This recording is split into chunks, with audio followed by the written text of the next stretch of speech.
it is gonna, again, feel like you're burning, feel like it's working, but doesn't necessarily mean it's a massively effective movement. Sensation does not necessarily correlate to effectiveness.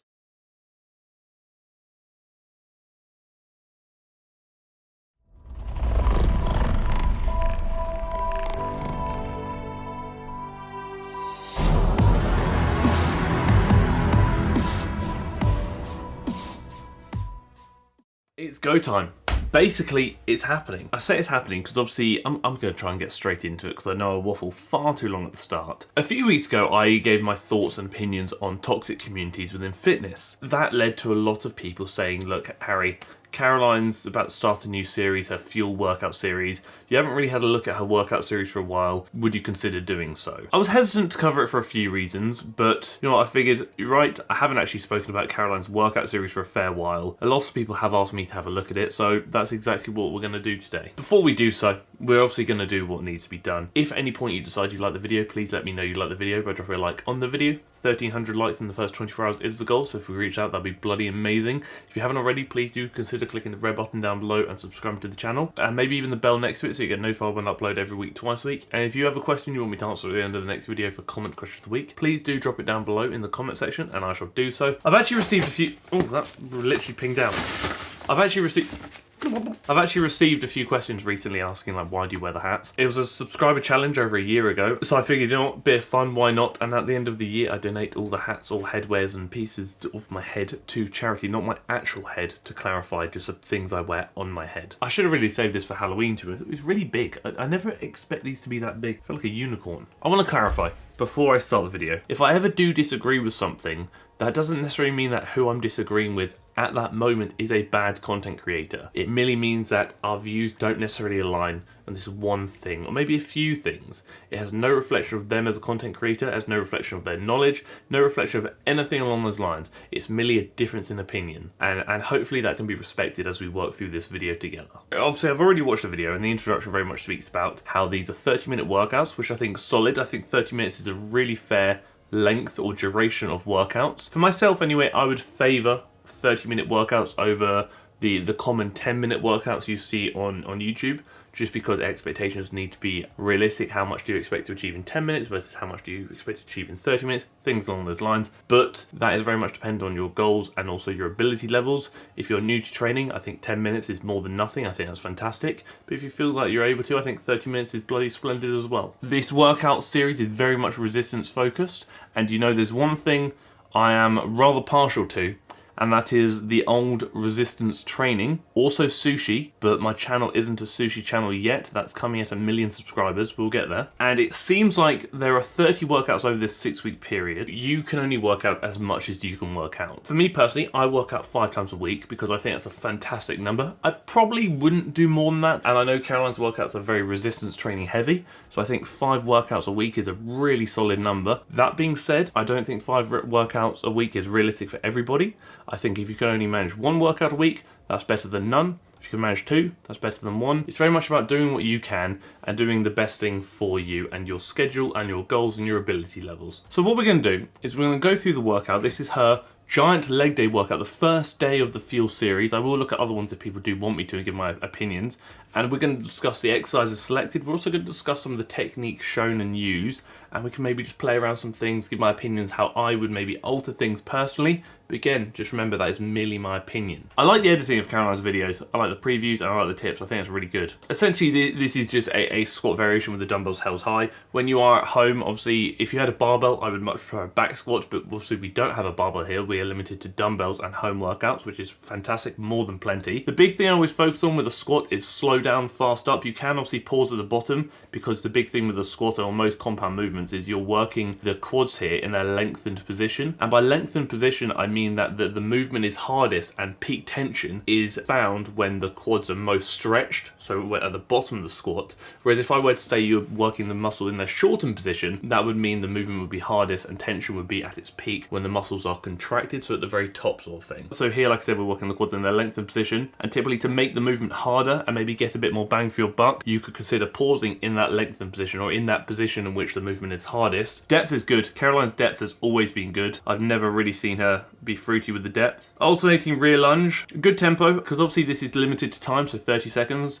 I do think you can maybe consider speeding up the concentrics of the way up a bit. That way you can kind of get a bit more work done in that 30-second period. Do be wary though, the dumbbells being held up here for a significant period of time. I do feel like perhaps your shoulders may fatigue a bit. Don't be afraid to just take a second if you need to. So we're going down into a little drop set here. So we're going from the weighted reverse lunge to a body weight reverse lunge. When it comes to like muscle building and muscle gain, they definitely do have a time and a place. And when you are a bit limited to equipment, I think they're a great inclusion in workouts. A sprawl, this is more of like I would consider more like a heart rate elevating movement. So something that's a bit less focused on the building of muscle, because you're essentially not really taking the muscles through an active range of motion with resistance or against resistance, but more moving and increasing that heart rate, almost like a calorie expenditure movement, we'll say. To clarify, any movement is going to expend calories. Also to clarify, me sitting here and just chilling is going to expend calories, which obviously goes down to your basal metabolic rate, so BMR, which is how many calories you burn while at rest. Obviously, the more muscle you have, the more calories you will burn while at rest, which is why I often do promote resistance training. Whether your goals are for muscle building or weight loss, whatever it may be, I think resistance training can certainly help you, because obviously, like I said,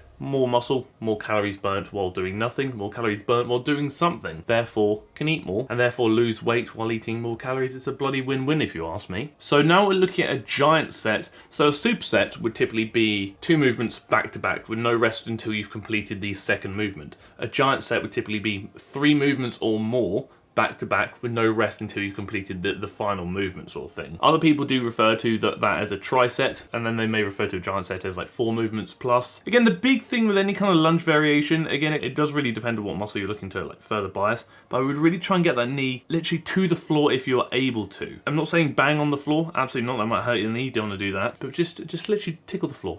All you gotta do is just give the floor a little tickle, just so you're really kind of maximizing that range of motion. A lunge to squat is an interesting movement. Again, it's a bit of a fruity one, because obviously you're going from basically unilateral to some extent to then bilateral, so one side at a time to both sides at the same time. With the dumbbell on one side rather than both, means you're also going to test the core quite a lot, especially when looking at like the obliques to prevent you from bending to one side. That could be a good thing depending on what you're trying to achieve, but it could also be a potential limiting factor, because you may find your core, obliques and other areas are actually fatiguing before your lower body fatigues, which may prevent you from taking the movements to the intended intensity, we'll say, which largely determines how effective that movement or those movements are going to be for building muscle. And yes, before anyone comes at me saying, Harry, this is a home workout, this is not for building muscle, it is a resistance-based leg day. Therefore, one of the primary purposes of a session like this would be to build muscle. So yes, it is indeed intended for building muscle. I'm not saying that's its only purpose, I'm just saying that is a primary purpose of this workout. So again, let me drop it down another drop set, so weight off the shoulders, straight down into body weight only. You can see Caroline's definitely fatiguing here because her depth is struggling a bit. She's probably out of the depth range, I would say. I don't think there's necessarily like a right or wrong with depth, because realistically, my kind of like minimum depth for most people, again, this very much depends on your mobility allowances, but I always try and get your hip crease below the top of the knee, if you're able to. That, like I said, does depend on mobility, but when you're looking at like muscle building and optimizing the building of muscle, especially like a movement like a squat, where it works your muscles in their lengthened position, the key there is actually going as low as you can, especially for things like the quads, for example. Stretching those quads out as much as possible and lengthening them as much as possible. So in that case, I would say go as low as you can go comfortably, but if you can only go as low as Caroline, or maybe even a bit higher than Caroline, provided that's as low as you can go, I think that's more than sufficient. That lunge to rear foot lift, I think if I were to keep a workout very simple for the purpose of building muscle, it's probably not one I would include, but for something like a home workout, I do understand why it's included and think it has much more of a place here, especially when you are a bit more limited to equipment, so I think that's absolutely fine. I kind of did cover this when I spoke about Caroline's 100 rep challenges. I spoke about the RDL being the Romanian deadlift, and I'll obviously briefly touch on those points again, but if you saw that video, you probably remember what I said about range of motion and the hips. If you're trying to place greater emphasis on the hamstrings, our knees would typically be a bit more locked out. If you're trying to place great emphasis on the glutes, our knees would typically be a bit more bent. So a bit additional knee flexion, we'll say, which is obviously the bendy of the knees. See, when the knees are a bit more bent, it allows you to push your hips further back, thus allowing you to stretch and lengthen the glutes a bit further, therefore make you a bit more glute biased. So look here, so Caroline's going back by back, and now last 30% or so, she's going down, not back. So back by back, and just down now. So the big thing when looking at like the hamstrings and the glutes is the fact that this is a hip hinge movement, therefore you must hinge at the hips. And what we're trying to do there is kick that bottom all the way back. So what I like to do is I like to imagine you've got a wall behind you. You're trying to get your bum all the way to that wall. It's going to make you feel like your toes want to lift off. Obviously we don't want them to, but we want that sensation of you've got to fight to keep them down, which implies you're really kicking your hips back. As soon as your hips don't go back anymore, so there's kind of like her peak, which is just below the knees, which is probably where I would go to myself. But again, that's very much dependent on flexibility and mobility. Once we go to this point now where we're just going down and no longer back, that's a lot more lower back involvement. Oftentimes people say, oh, when I RDL, I really feel it in my lower back more than anything. Again, you are going to feel it in your lower back because your lower back is obviously being heavily utilized, but you can reduce how much of your lower back is working by stopping when you can no longer kick your hips back. So for Caroline, I would have probably stopped just below the knee here because that additional range of motion, although looks good, is not necessarily doing much more for the hamstrings or glutes, but is more for the lower back, which could contribute to that additional burning or pain you may be getting in the lower back. So now we're doing kind of 1.5 rep movements with the RDL. Again, it's very much maybe a bit too low. I think because of this, like I said about the lower back involvement, this probably isn't a movement I would include personally, because this half rep you're doing here is very lower back dominant, where I think if you were to do the half rep higher up, you'd almost be in such a limited range of motion, it kind of makes you question its purpose a bit. So I'm not sure if this is something I would include personally. That was impressive. Again, good depth. A lot of squat variations in this workout and a lot of RDL. So the thing here is Caroline's gone from RDLs straight into RDL 1.5 reps, straight into squat to RDLs. That's really lower back focus. I think there's a lot of volume for that lower back as well. I think that is maybe a bit excessive, to be honest. When your lower back fatigues, it gives you that really nasty burning pain. It's not like a sharp pain, it's a really nasty burn. It feels horrible. And it does tend to fatigue quite quickly. I think doing a lot of RDLs back to back to back is really going to just fry your lower back. Especially when you're going as deep as Caroline is here, which I would say is borderline excessive. You're almost limiting how much your hamstrings and glutes are benefiting from the movement, but instead taking that additional emphasis and placing it on the lower back, which I think could almost potentially reduce the effectiveness of that movement, depending on why you're doing it, obviously. Sure, it's definitely going to make you feel like you're working really hard, because you're going to feel very tired and very fatigued after this. But I feel for a lot of people, especially kind of like beginner to intermediate fitness enthusiasts or gym goers, I feel like this might be a bit too much. And I know Justina mentioned this in her video quite a while ago on Caroline, where she spoke about how she feels like a lot of Caroline's workouts might be a bit more tailored to more advanced fitness enthusiasts, and I do understand why she would think that and say that, because a lot of times I do think these workouts are bloody hard, and sometimes that could be potentially a bit off-putting for beginners. As with any workout, you must find one that you enjoy. Whether you're a beginner, intermediate or advanced fitness enthusiast, find the workouts you enjoy and auto-regulate. And by auto-regulate, what I mean by that is essentially alter it to your abilities. You feel like you need to rest after about 10 seconds, you take a second, take a few seconds to breathe, just take a moment and go again. If you feel like you need to reduce weight being used, reduce reps, reduce time even, auto-regulate. And the great thing about auto-regulation is that you can auto-regulate per day. One day you may wake up and say, I feel fantastic, I feel 100% I'm going to give it my beans. Then the next day you may wake up and be like, you know what, really didn't sleep well last night, just couldn't get sleep, feel a bit stressed with work and stuff, not feeling like today's a good day, but I still want to get a workout in. Auto-regulate. Could you maybe reduce the volume of the workout, drop it down from 30 minutes to 20 minutes perhaps, maybe drop it down from 30 seconds to 20 seconds, so you're still getting the workout done, you're just auto-regulating for your fatigue levels, how you feel, your mood, things along those lines. In an ideal world, you want to keep as many variables as consistent as possible, and you want to try and progressively overload, so do more every week. Sometimes you're feeling tired, fatigue's kicked in, and you want to still get something done because something is better than nothing, and then jump in with a bit of auto-regulation and you're laughing. Same thing, obviously, like I said, with ability levels. If you feel like this workout might be a bit advanced for you, auto-regulate, accommodate it for your abilities. So this says it's the next move is a squat to plank, but plank in my eyes was always obviously on the forearms or on the hands, more for the core. So this is more like a sprawl to like a squat hold perhaps. I think you can call it many things, but this typically is what we would consider to be a Bulgarian split squat. The pad back here is excessively high. It really is, and I think that's going to negatively impact your range of motion, your ability to go through a sufficient range of motion. It also seems like Caroline's maybe stepped a bit too far away from the pad, but what I would typically try and do is get a bit closer, reduce that pad down to like a 6 to 8 inch elevation, so you could maybe use some books perhaps and put it up against a wall, something along those lines. That's then going to allow you to get a lot deeper, a lot more comfortably, thus allowing you to then work the quads or the glutes depending on where you're kind of positioning your body angle, because you're then able to go through a better range of motion for those muscles. So obviously I've covered this before, but a quad bias split squat, you would typically raise your front heel for additional knee flexion and knee travel and be a bit more upright. A glute bias split squat, you probably wouldn't raise your front heel and would instead shift your body forward, so obviously just change the torso angle slightly. But you can play around with it. It's one of the great things about split squats. Despite how much I hate them, and despite how much they make me question whether I want to continue my fitness journey, and sometimes even my YouTube journey as well, I do think the split squat is an extremely effective movement. Again, for home workouts and what Caroline's trying to achieve, I think it's a good pairing between a heavy resistance-based movement and a bit more of an explosive-based movement as well. I think it's going to be bloody hard work, and a lot of people are going to fatigue very quickly from that, which isn't a bad thing. A courtesy lunge, I think, is just another variation of the lunge. Some people argue that they feel it works their glutes a bit better. In all honesty, I am just more of a fan of just typical lunges myself. I'm not saying this is a bad movement whatsoever. I'm just merely saying for me and my personal preferences, I just think a regular lunge usually will suffice. That being said, I would probably opt for a split squat over a lunge in most cases, depending on what you're trying to achieve, obviously. But the lunge is still a fantastic movement. So we've gone from dumbbell on the shoulder to now almost like a goblet position. So again, this isn't really changing how the muscles are actually working. So if you think about it, when we typically do movements like this, where it's two similar movements back to back,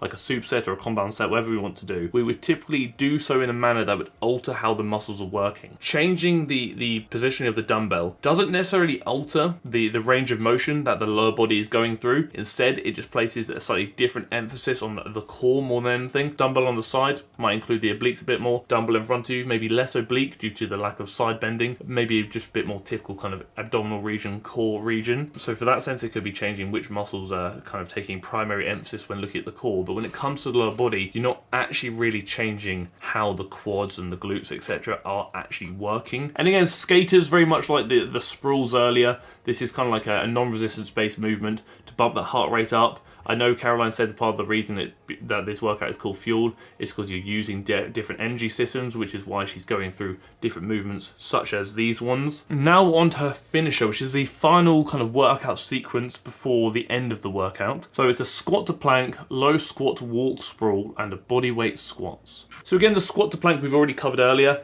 This isn't really what I would consider like a typical plank. A typical plank is what one would deem to be quite a core focused movement, whereas this, like I said, is more of like a squat hold. A low squat walk, again, so essentially you're kind of placing a lot of emphasis at the bottom position of the squat, which again is going to very much lead them to feel like they are hurting a lot because they aren't resting and they're under sufficient tension for a fair period of time. So you're probably going to get a real burning sensation and it's going to feel very nasty, very painful. And then obviously a sprawl we've covered before, we don't need to go into too much detail about this. I think a sprawl back in my day when I was in the old martial art MMA days is that we would essentially sprawl hips to the floor, so you essentially drop the feet all the way back and literally try and get your hips to the floor. It's a different sprawl for a different purpose, so I'm not saying either is right or wrong, it's more sports specific versus workout specific, we'll say. As a whole, I think I've always been quite a fan of Caroline's home workouts. I think it's fantastic that she produces so much content for free. I will always respect that, I always appreciate that. I do think she does a really good job creating really hard and really challenging home workouts, which I think a lot of other creators maybe fall a bit short on. But as I did say, obviously Justina did mention this before, that it does seem like some of her workouts, I'm not saying this one perhaps, but I'm saying some of her workouts do seem to be a bit more favoured to slightly more advanced fitness enthusiasts due to the intensity of them. But again, that's why auto-regulation is a fantastic thing if you're able to do so. There are some movements I think are fantastic, I think great inclusion. Some I'm maybe not a massive fan of. So for example, maybe the excessive inclusion of the RDL. I think you could do other things instead. Like if you wanted to work the hamstrings at home, you could do like towel slides to then work the hamstrings in their more shortened position. So obviously RDL is very much lengthened position. Towel slides would be more shortened position. If you're looking more at the glutes, you could do hip thrust variations for that shortened position as well. And there are some movements where I think are kind of included for the sensation rather than the effectiveness. So things like the squat walk, for example, I think it's definitely, because it's a finisher, it's going to burn, it's going to really hurt. But when it comes to like effectiveness of movement due to partly the lack of range of motion, it is going to, again, feel like you're burning, feel like it's working, but doesn't necessarily mean it's a massively effective movement. Sensation does not necessarily correlate to effectiveness. Again, like I said, a few things I would maybe adjust and alter and maybe improve slightly, but considering the intended purpose of this workout, Caroline's audience and what they're likely trying to achieve, I do think it's a pretty bloody solid workout, and I would definitely be open to looking at more of them in the future if people would want me to. Those are just my thoughts and opinions, and please do remember that they are merely my opinions. I'm likely never going to agree with everything that somebody has done, in honesty. There are some things I've done in the past on this channel where I've looked back on and said, actually, no, I don't agree with that anymore, because opinions do change. But that's why we've got to challenge each other, give opinions, different perspectives, and to work on just constantly improving ourselves, not just as fitness enthusiasts and gym goers like you and I, but also as content creators like myself and Caroline. But yeah, I do really appreciate what Caroline's doing, especially considering she provides so many high quality workouts for free for people, which I think over the periods of the last couple of years where gyms were closed, I think she came along at a really good time and has no doubt helped the mental health of many people by getting them active and allowing them to maybe regain control over their fitness when they thought for a period that fitness may have been taken away from them. But now we'll obviously crack on with comment question of the week. What do you all think about Zercher squats? I think they're really effective, but I never see anyone doing them. So a Zercher squat is essentially a squat where the bar is being held. So you essentially hold your arms like so, and the bar is being held in the inside crease of the elbow here. Again, when I say what do I think of them, for what purpose? So for like strongman and maybe a bit more sport specific, I think they're often utilized for a fair reason. When it comes to strength, it depends what you're trying to get stronger in. So let's say if you're trying to improve your squat, bench and deadlift for powerlifting purposes, I probably wouldn't include a Zercher squat. But if you're trying to improve your Zercher squat, then I would probably include one. Flip around if you look at hypertrophy, so the building of muscle. Again, it's probably not a movement I would include myself, because ultimately where the bar is placed, being in front of you here, other areas are going to fail and give out before your lower body does, and before like your quads do, for example. So you may find your biceps give you out first, your shoulders, your core, things along those lines. And like I said, when we're trying to work a muscle effectively, we look at how close we can take that muscle to failure, and we don't want that proximity to failure being hindered or held back by a weak link in that chain, such as another area. So like I said, if I'm trying to take my quads to failure, but they're 10 reps from failure, but my core is 0 reps from failure and has hip failure, it's probably not going to be the most effective movement for the quads. So like I said, we look at how close we can take the target musculature to failure without other hindrances or other body parts preventing us from getting to failure. So I think like a lot of movements, again, it very much depends on why you want to include it, what your training goals are and what your goals are in general, and whether you actually just enjoy doing it, because that's a big thing a lot of people overlook. But yeah, that is it. That's the video. Like I said at the start of the video, if you do like the video, please let me know you like the video, but drop a like on the video. 1,300 likes in the first 24 hours is the goal, so if we could reach that, that'd be bloody stupendous. I would very much appreciate it.